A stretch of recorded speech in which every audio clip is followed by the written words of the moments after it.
Onions life style. ఈరోజు మీకు నేను ఎంతో టేస్టీగా ముక్కల పులుసు ఎలా తయారు చేసుకోవాలో మీకు నేను చూపిస్తున్నానండి.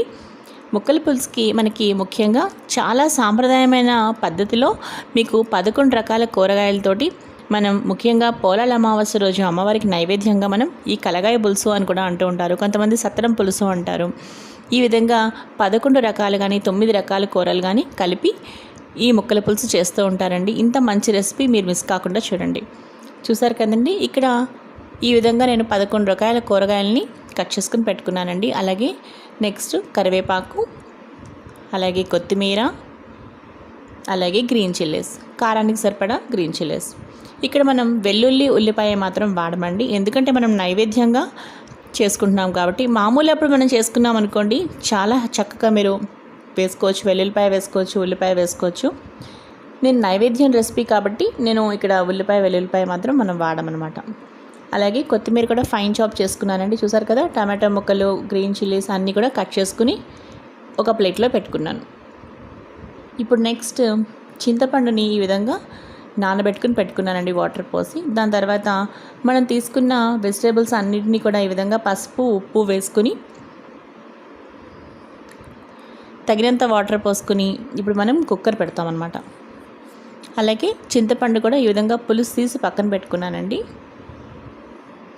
అంతేనండి, ఇక కుక్కర్లో నేను ఏమీ వేయలేదు, మీరు చూస్తున్నారు కదా.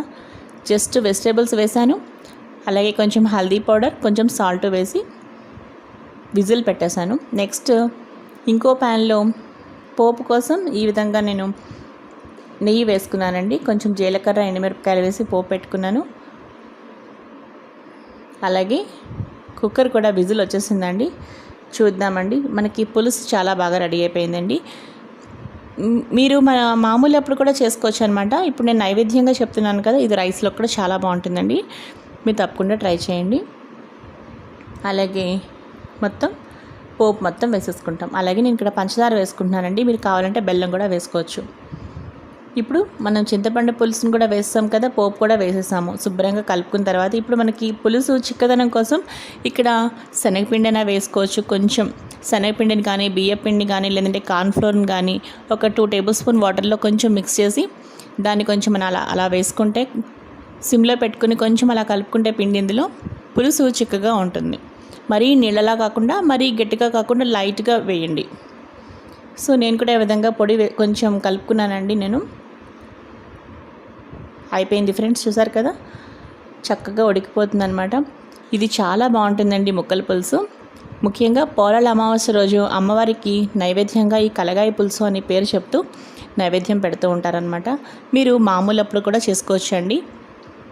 అప్పుడు ఉల్లిపాయ వెల్లుల్లిపాయలు మీకు కావాలంటే అవన్నీ కూడా వేసుకోవచ్చు. అమ్మవారి నైవేద్యంలో చేసినప్పుడు మాత్రం ఈ విధంగా చేసుకోవాలి. చూసారు కదండి, ఈ వీడియో మీకు నచ్చితే లైక్ చేయండి, షేర్ చేయండి. మరిన్ని వీడియోస్ కోసం లావణ్యాస్ లైఫ్ స్టైల్ ఛానల్ని సబ్స్క్రైబ్ చేసుకోండి. మరో మంచి వీడియోతో కలుస్తాను. Bye friends, keep on watching Lavanya's life style.